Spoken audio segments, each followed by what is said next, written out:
Neil, thank you so much for agreeing to talk about children and bullying.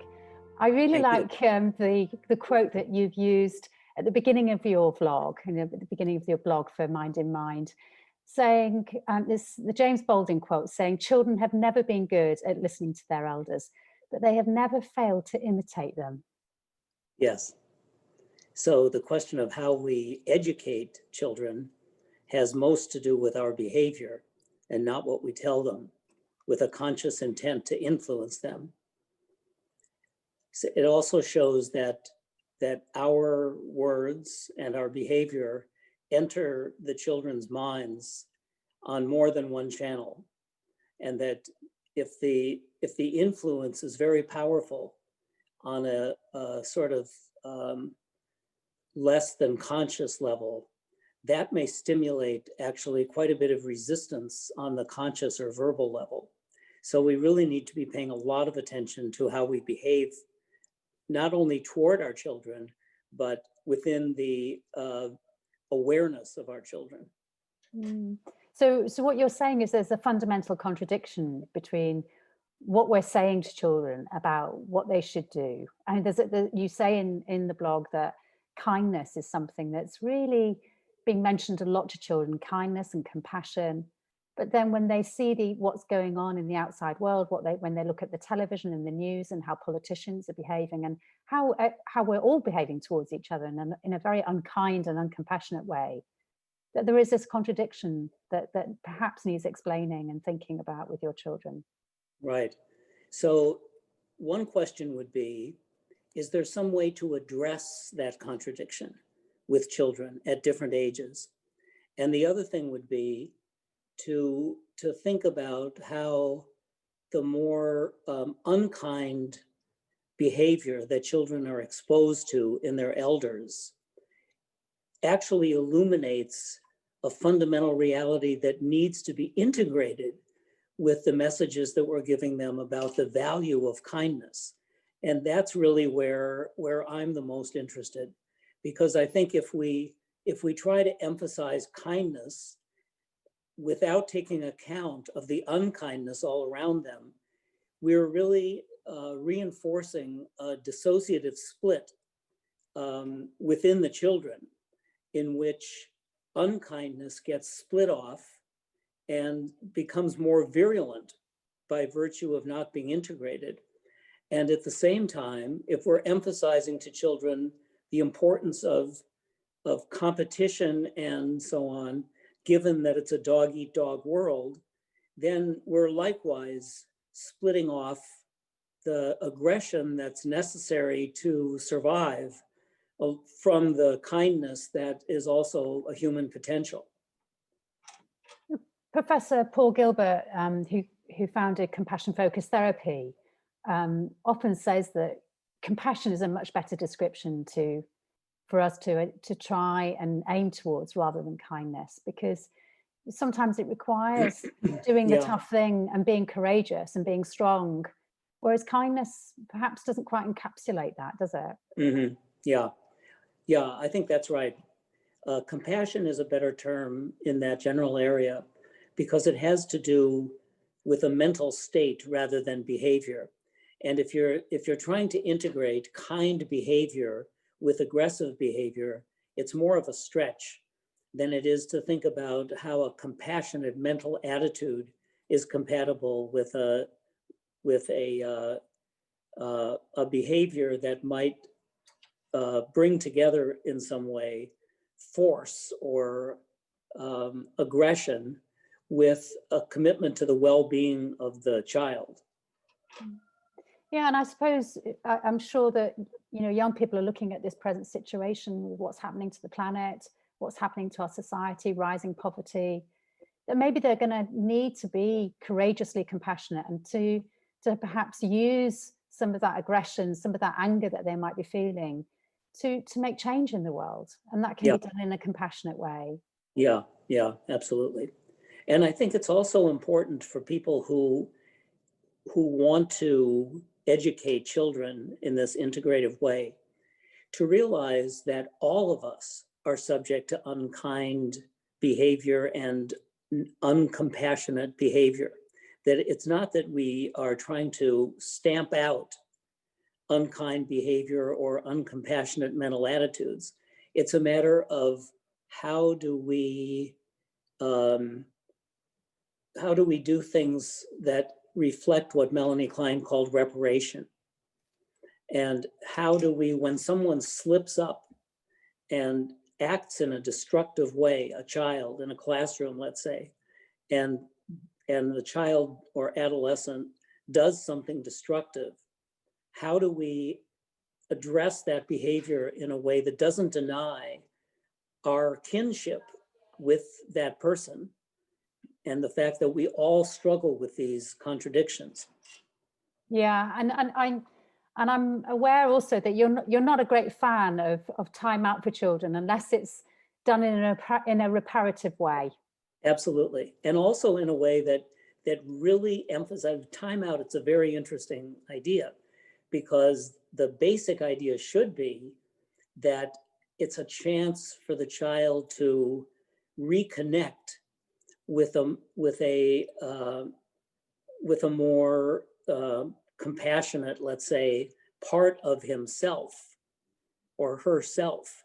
You know, that sometimes it takes time for the passion to subside a little bit and then to reconnect with a different part of the self. But when you're actually putting time out into practice, there's a lot of aggression unleashed around that, where the child is going to be screaming at you, and you sometimes have to resort to physical means to get the child to sit in the timeout chair or to get in that room and allow the door to be closed.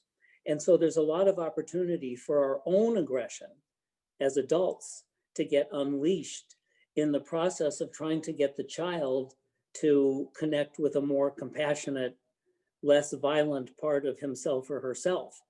So this is something that requires training, actually. And there's going to be slip-ups all along the way. Like, I remember one of my first child supervisors was talking about, this was actually in a preschool setting, where the psychologists were consulting to the teachers.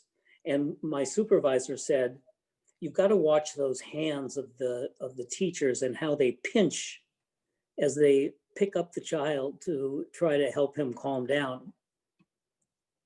And of course, no, we've all done that. We hold on to the child's arm a little bit too hard. So what's a way around that, do you think?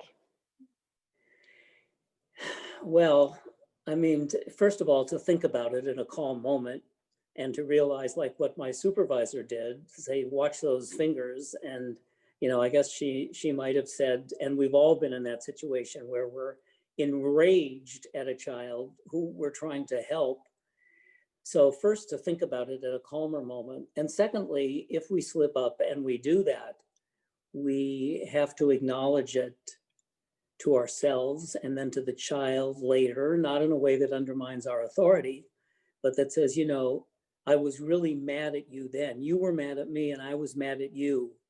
And I really feel bad about the fact that I think I grabbed onto you a little bit too hard. That sounds like some good reparation there. Reparation. Yeah.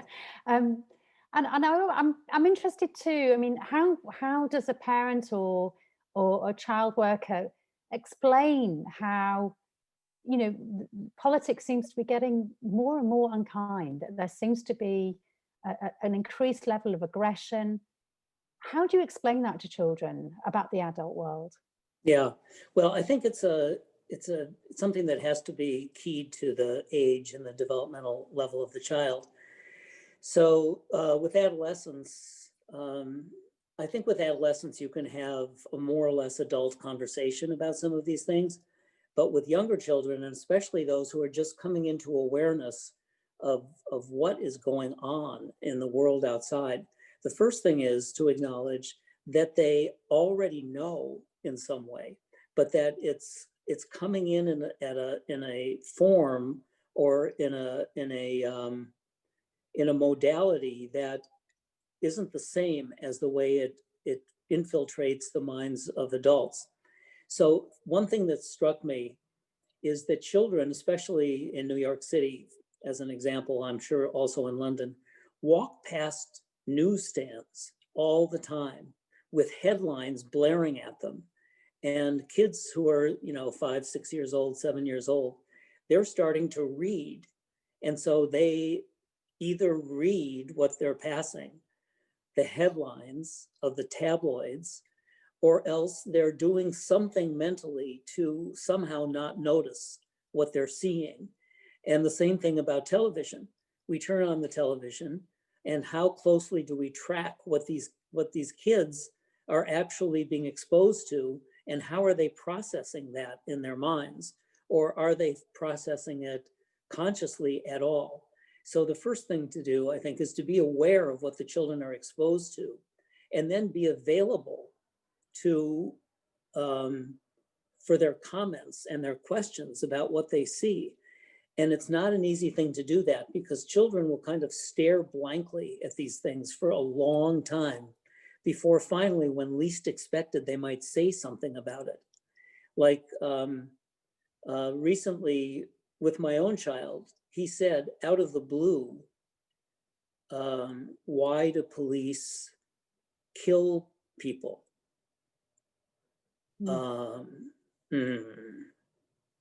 He's 6 years old. Am I going to talk to him about systemic racism in some way?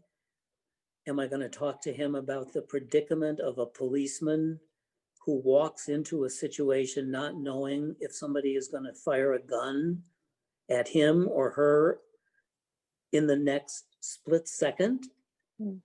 Do I talk about both of those things? And if so, am I equipped, as much as I've thought about this, to talk about the interface of systemic racism and the way all of us are raised with prejudices, along with the situation of feeling in mortal danger yourself without knowing what you're walking into? So I can't go any further than that. I mean, the best I can think to do is to, and in fact, what I did at that time was to say, sometimes the policeman or woman gets terrified and does things without thinking. And since they have guns, that's a very dangerous situation. So I said something like that. But another time I have to come back and say something about systemic racism. So one thing is, you can't say everything at once. Like, you can't give a full picture. And the younger the child, the more that's true. But then you have to keep it in your mind. Now I've got to go back and have another part of that conversation. And at that point, the child's not going to want to hear it. No, you already told me, enough. So it's a challenge, but we keep trying. Thanks for your thoughts, Neil. That's really helpful, and looking forward to having your blog on the website. Thanks for your contributions. Thanks for entertaining.